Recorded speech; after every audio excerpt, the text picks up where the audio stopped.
Okay, these are the rules for the demonstration. You see, your goal is to show or prove value or efficiency to a prospective buyer. To show or prove value, you would have to be there. Like, you have to be there completely. You cannot demonstrate something without being there, you know what I mean, with the customer. You can't just say, hey, go drive it, go play with it, test it out. You need to be there in order for the demonstration to actually take place. By definition, you would have to be there.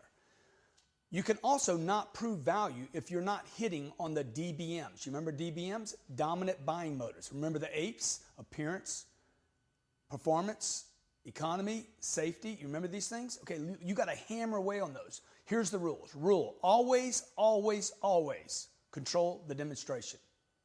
Always give a demonstration before negotiating figures.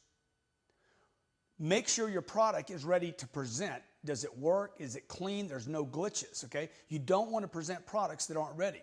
It's dead. It doesn't open. You go into the program and it doesn't work. You turn the car on, it doesn't light up. It's out of gas, okay? It's dirty. You do not want that to happen. Rule: make sure it's clean, there's no glitches, it works, it operates, it's perfect. Next rule: you have to be on the demonstration to actually give a demonstration, right? I say, hey, demonstrate that chair. And you're like, okay, I'm going to go inside. It's impossible to demonstrate it.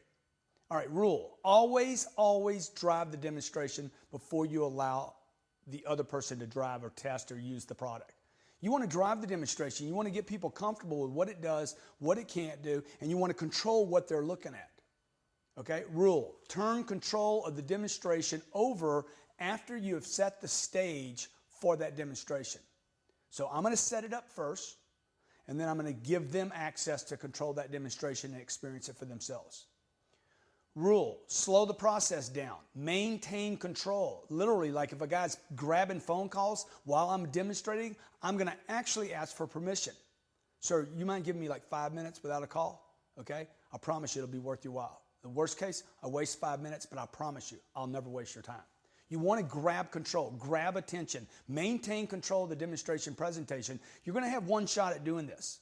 This demonstration presentation is going to be the one thing that determines the value of the product and how much money you get for it in the close, and how easy that close is going to be. Rule: make people comfortable before turning over controls. Make sure they're comfortable. They understand how to work the product. They're comfortable with it. They can reach everything. They understand where things are at. You do not want to get them comfortable amidst the presentation.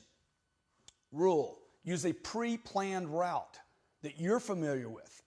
Look, with so many different variables, different things that can happen with you, what you want to do is get as much consistency as possible, okay? So what I'll do is I'll pick a pre-planned route, not for them, but for me. I want to bring as much consistency and sense of control to my environment, because I know the customer is going to have their own variables, and this is going to come up and that's going to come out. I just want to get as consistent as possible. Rule: use assumptive statements. Your vehicle.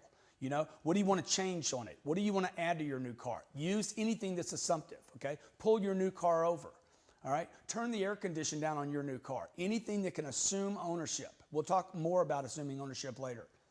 Rule: reassure price concerns. Anytime your buyer brings up price, but how much is it going to be? Is it going to be too expensive? What are my payments going to be? What's the price? You have to continue to reassure people. Don't not answer that question. Don't not address that situation. Reassure the buyer's price concerns, okay? Rule: super freak your presentation. Ladies and gentlemen, I cannot tell you, okay, enough about you want to go overboard with your presentation. Literally, if they look at three different places for the same product, you want to super freak your presentation to the point to where they're like, wow, man. Wow, man. You want to literally hit people so hard that they're like, oh my gosh. Hey, you remember that one guy, the super freak guy? That's where we need to go back to. Look, the purpose of your demonstration is to show or prove value or efficiency. That is the definition, okay? To show or prove value to a prospective buyer and obtain mental ownership. The rules will serve you. The rules will help you do a great presentation and super freak your buyer to ensure you of a close.